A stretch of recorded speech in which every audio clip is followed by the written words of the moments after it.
City কর্পোরেশনের অনুমতি ছাড়া কেউ কোথাও ফুটপাতে ব্যবসা করতে পারবে না।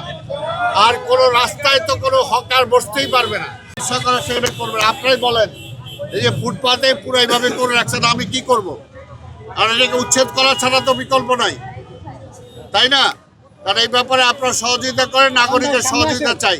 আর অবৈধভাবে যারা এইভাবে ব্যবসা করে তাদেরকে বলবো এটা থেকে তারা যাতে বিরত থাকে। একটা বিষয় আসলে আমরা প্রত্যেকবারই লক্ষ্য করি যে উচ্ছেদ হওয়ার পরে বিকাল বেলায় বা পরের দিন আবার তারা বসে যায়, এই জায়গাটা কিভাবে নজরদারিতে রাখবেন? যেভাবে আমাকে প্রশ্ন করতেছেন ওদেরকে আইসা পরে প্রশ্ন করেন, এই জায়গাটা তো আপনার বসার কথা না, আপনি কেন বসছেন? এটা মিডিয়াতে আসুক, আসলে যদি তাদের বিবেকে আসে সেটা।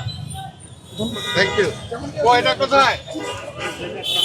দর্শক, যেমনটি বলছিলেন ঢাকা দক্ষিণ সিটি কর্পোরেশনের প্রশাসন যে তারা উচ্ছেদ অভিযান তারা অব্যাহত রাখছেন, কিন্তু যেসব দোকান এবং বা যেসব ফুটপাতের যেসব ভাসমান দোকান তারা যে পড়ে আবার বসতেছেন তাদের বিষয়ে যিনি বললেন যে তাদের কাছে প্রশ্ন করার জন্য তিনি বলছিলেন। কিন্তু বাস্তবতা আমরা যেটা লক্ষ্য করি সবসময়ের জন্য উচ্ছেদ অভিযানের পরেই কিন্তু পরবর্তীতে আবার সেই জায়গায় সেসব ভাসমান দোকানদারা তারা কিন্তু বসে যান।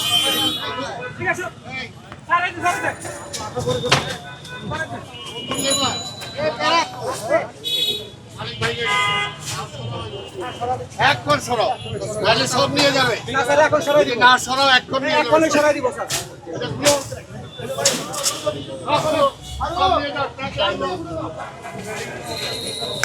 এখন কি করবেন? এই কিচ্ছু করার নাই ভাই, অনেক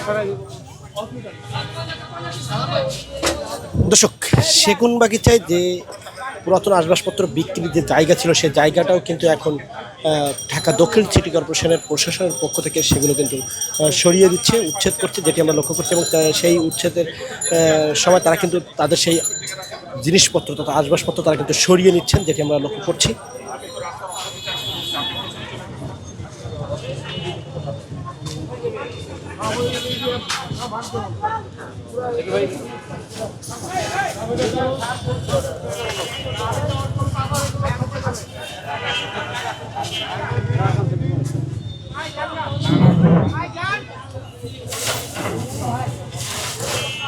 এই জায়গায় তো বলো, ওইটাতে ভাঙতে বলো।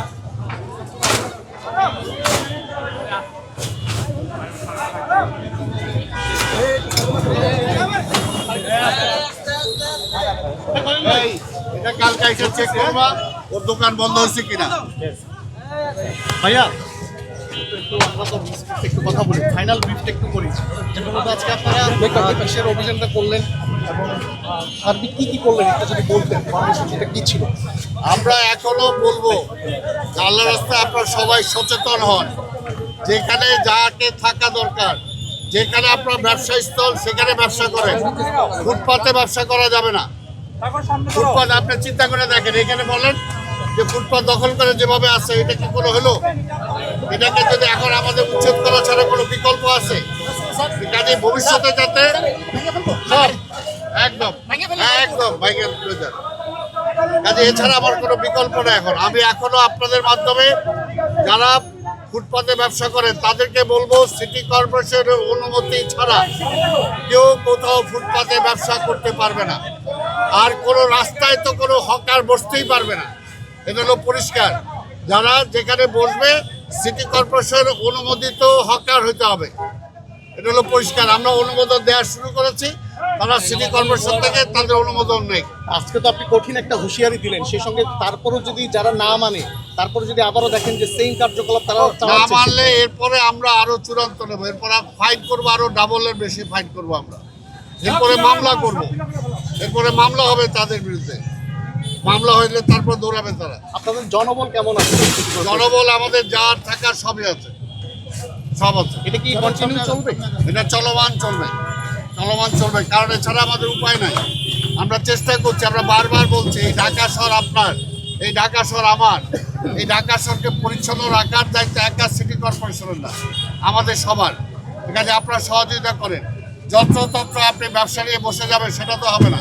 আপনি দেখলেন যে একটা কারিগর এখানে করছে, তার কোনো লাইসেন্স নেই।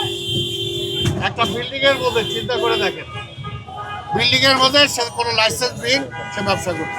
সাধারণ মানুষের সচেতনতা নিয়ে আপনি কোনো বার্তা? সচেতনতার বার্তা হলো এটা যে আমরা নগরবাসীকে বলবো আল্লাহর রাস্তায় আমরা সবাই যাতে সচেতন হই। আমার ঘরে আমার বিল্ডিংয়ে যাতে অবৈধ কাউকে আমি ব্যবসা করতে না দেই, আমার বিল্ডিং আমার দোকানের পাশে যাতে অবৈধভাবে ফুটপাতে কাউকে বসতে না দেই, যত্রতত্র যাতে আবর্জনা না ফেলি, ঢাকা শহরটা আমরা সুন্দর রাখি।